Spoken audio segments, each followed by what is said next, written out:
Move on to the next question. Go ahead. Hi, my name is Jenny. I'm a sophomore, and this is for all three of you. Can you say in one sentence or less what... you know what I mean. Can you say why America is the greatest country in the world?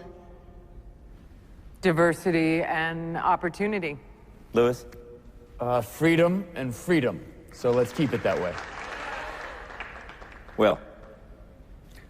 The New York Jets. No, I'm going to hold you to an answer on that. What makes America the greatest country in the world? Well, Lewis and Sharon said it. Diversity and opportunity and freedom and freedom.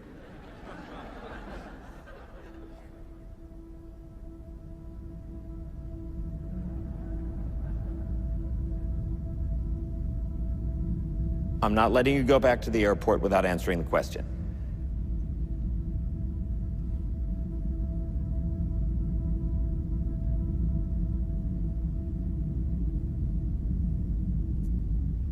Well, our Constitution is a masterpiece. James Madison was a genius. The Declaration of Independence is, for me, the single greatest piece of American writing. You don't look satisfied. One's a set of laws and the other's a declaration of war. I want a human moment from you. What about the people? Why is America Not the greatest country in the world, Professor. That's my answer. You're saying... Yes. Let's talk about... Fine. Sharon, the NEA is a loser. Yeah, it accounts for a penny out of our paycheck, but he gets to hit you with it anytime he wants. It doesn't cost money. It costs votes. It costs airtime and column inches. You know why people don't like liberals? Because they lose. If liberals are so fucking smart, how come they lose so goddamn always? Hey, and with a straight face, you're going to tell students that America is so star-spangled awesome that we're the only ones in the world who have freedom? Canada has freedom. Japan has freedom.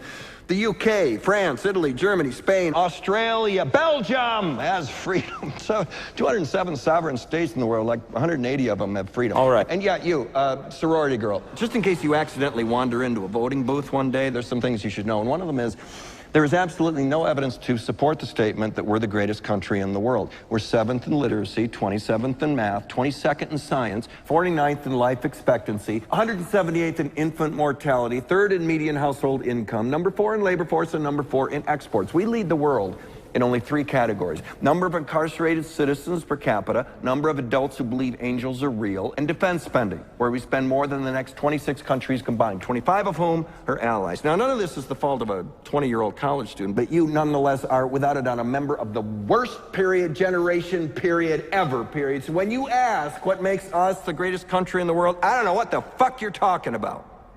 Yosemite?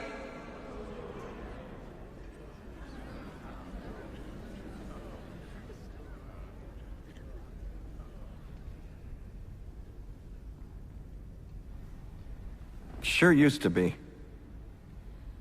We stood up for what was right. We fought for moral reasons. We passed laws, struck down laws for moral reasons. We waged wars on poverty, not poor people. We sacrificed. We cared about our neighbors. We put our money where our mouths were, and we never beat our chest. We built great big things, made ungodly technological advances, explored the universe, cured diseases, and we cultivated the world's greatest artists and the world's greatest economy. We reached for the stars, acted like men. We aspired to intelligence. We didn't belittle it. It didn't make us feel inferior. We didn't identify ourselves by who we voted for in the last election, and we didn't scare so easy.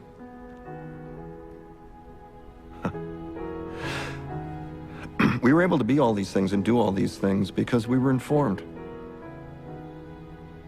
by great men, men who were revered. First step in solving any problem is recognizing there is one. America is not the greatest country in the world anymore.